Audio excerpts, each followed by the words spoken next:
This owner lost $445,000 when he sold his unit after MOP. Despite holding the EC for more than 9 years, the owner suffered an annualized returns of 5.7% on his property.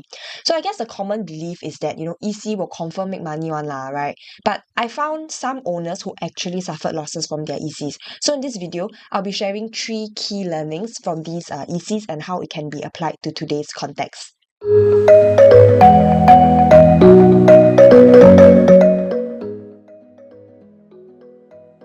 Hi everyone, this is Nicole. So before we deep dive into the 3 key learnings from these ECs, let's take a look at the case studies of EC owners who lost money.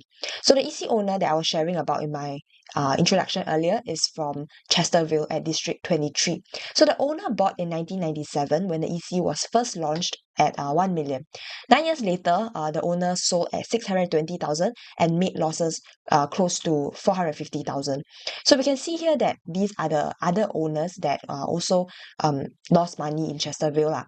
So the top 3 most unprofitable transactions are from owners who purchased in 1997 when the project was launched. So if we zoom in over here into the time frame, so Chesterville actually TOP in 1999.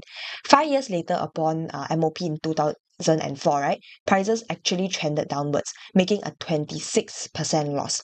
So it's quite uncommon lah, I would say, for EC owners to lose money after the 5 years MOP actually. Before MOP, the buyers are actually limited to Singaporeans or, Singaporean and 1 SPR household with a combined income of less than 16K. But upon MOP, you actually have a larger potential buyer pool lah, because now you can sell to everyone except for foreigners without any income lah, age or marital status restrictions. So like if you are single, you also can buy after 5 years MOP. But note that 10 years later, when the EC fully privatized, we see that the owners made a profit of 15% in 2009. Okay, so another example is Windermere, which is also located at District 23, with owners, making over 200,000 losses. And for the top 3 most unprofitable transactions, right, for this EC, we see owners who purchased the EC in 1997. So upon MOP in 2004, the EC owners made a 26% loss, but after holding for 10 years, we see that they made profits of close to 7% in 2009. Another example is Pineville from District 18 that also TOP in 1999. So Pineville made a 17% loss after 5 years, but upon privatization, they made profits of 20%. So these are the other ECs that are unprofitable upon MOP, but became profitable after 10 years. So here are the 3 key learnings from these EC case studies.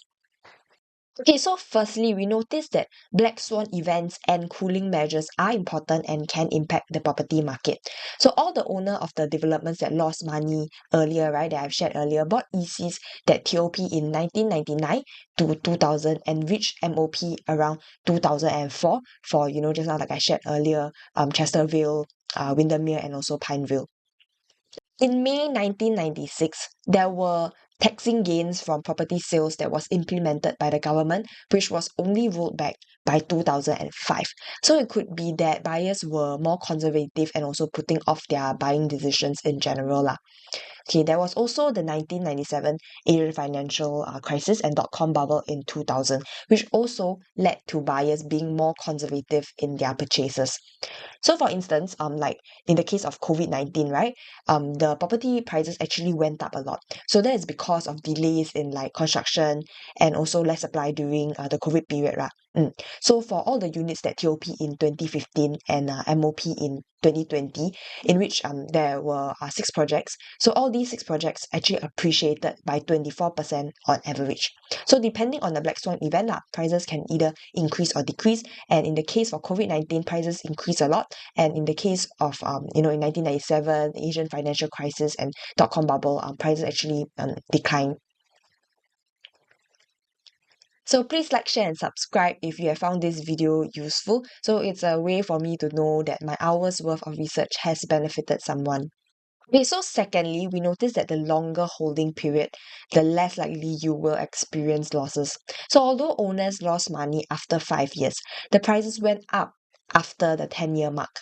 So for example, Chesterville the prices appreciated by 15%, Windermere by 7%, and also Pineville by 20% after 10 years. So learning and applying to today's context, right? This means that it might be more profitable for you to sell your EC after it becomes a private property instead of within the first 10 years to in which you can make more money from the sale after if you sell after 10 years. So this is because the pool of buyers increased further and now even foreigners can buy 10 years later. Okay, so third of all, we noticed that overall, there are more profitable ECs compared to unprofitable ones. So just like Windermere, Chesterville, and also Pineville, like I shared earlier, majority of the owners still made profits. So I would say that these losses were made more than 10 years ago lah. So if you're thinking of getting an EC at what's available in the market now, which is, North Gaia, Altura, and also Lumina Grand, right? I would say that it's still quite safe to generally still make money lah. But it depends on your unique selection and also your needs. So today I actually brought one of my clients to one of the ECs that is undervalued. So if you can guess which one, you can comment down in the comment section below. But I wouldn't analyze these ECs in this video lah because this video is getting a bit too long. But feel free to reach out to me on WhatsApp if you're thinking of getting an EC, especially an undervalued one. Or you can also comment down below any questions on EC topics. Okay, so thanks so much for watching. Please like, share, and subscribe, and I'll catch you in my next analysis. Bye bye.